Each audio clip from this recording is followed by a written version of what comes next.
Hello, fellow pool shooters. This teaching video is designed to help you look like a real pool shooter.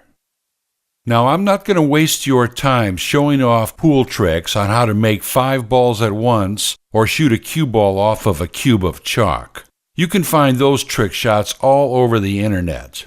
Those situations never come up in a real game and are not going to help you to learn the basics in order to look like a real pool shooter. When you look like an accomplished pool shooter, your feeling of confidence grows stronger and therefore your shots become more efficient. Let's begin from the ground up with a solid foundation. That starts with a good stance.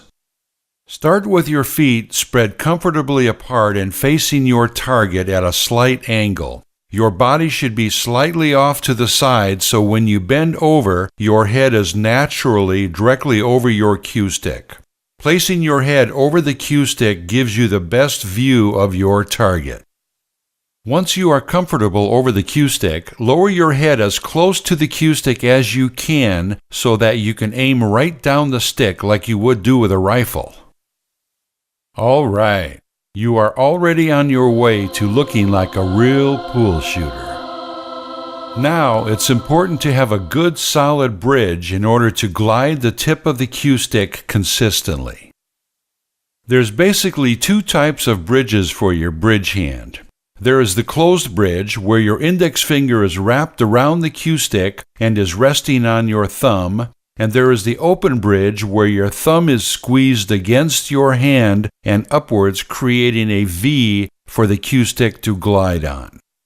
Either of these 2 bridges work effectively. There are 5 variations of these 2 basic bridges.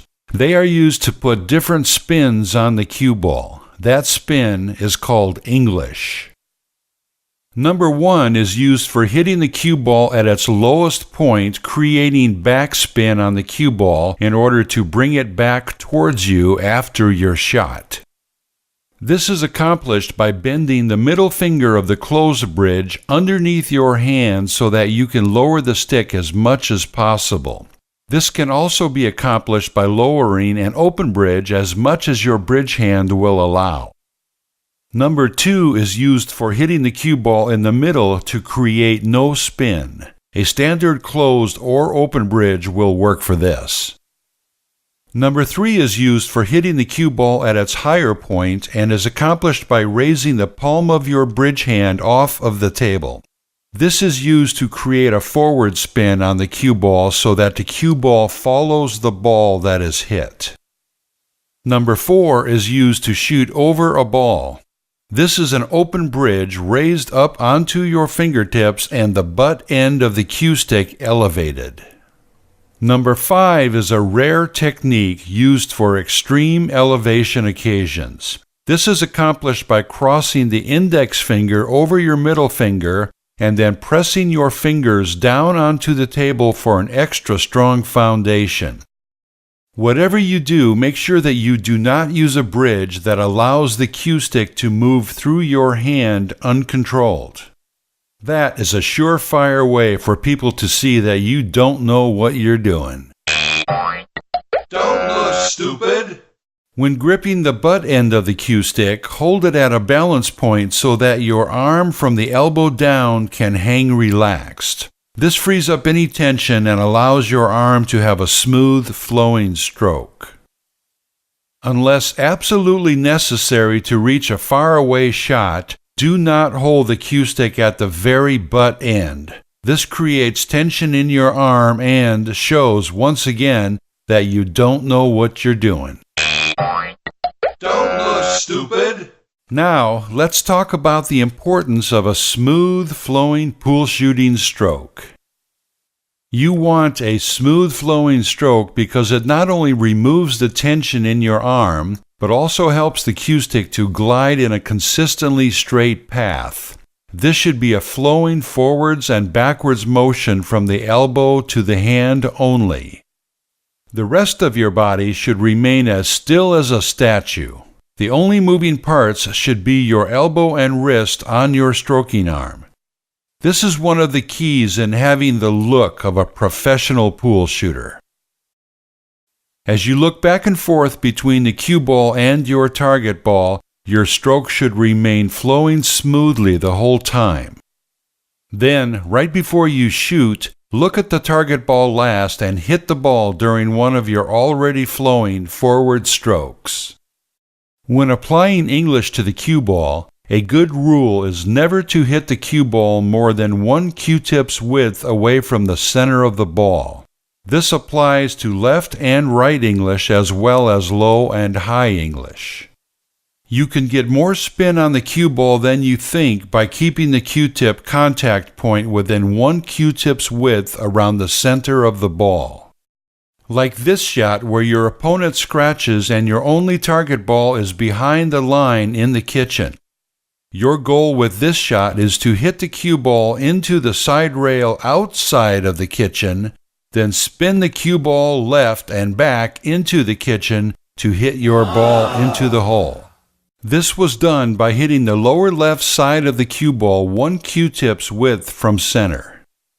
Or this shot where you want to make the cue ball come backwards towards you with backwards spin. And like this shot where you have to curve your cue ball around another ball in order to hit your target. Once again, all of these shots were done by hitting the cue ball only 1 Q-tip's width from the center of the ball. While on this subject, it is necessary to always keep chalk on the Q-tip. It helps to prevent the Q-tip from slipping off the side of the cue ball, causing a miscue and usually a missed shot. Another important thing in looking like a real pool shooter is to relax your facial muscles. Some accomplished players even like to have a sly smile on their face while shooting pool. This not only relieves tension, but gives the illusion of confidence and causes your opponent to wonder what you are thinking. A contorted or strained expression on your face is a dead giveaway that you don't know what you're doing. Don't look stupid. So, let's review these few basics that you should apply to every shot for the rest of your life. A solid stance. A good bridge, a smooth flowing stroke with nothing moving but your elbow and wrist, and a relaxed look on your face.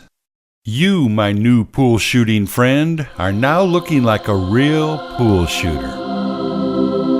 Now, my dearest pool shooting brothers and sisters, as I'm sure you know, there is a financial burden that accompanies the production of a valuable learning tool like this, and the future production of more of these fine videos lies in the hands of all you wonderful viewers that seek enlightenment upon the many pool tables that will cross your path during your remaining years.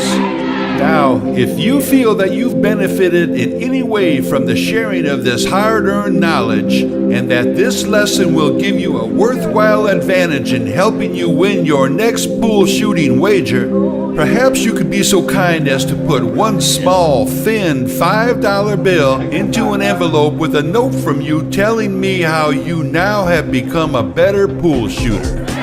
Please mail your note and generous donation to Lefty at P.O. Box 29301, Bellingham, Washington 98228, so that we can keep making more of these educational pool shooting lessons. Happy shooting, my fellow pool shooters.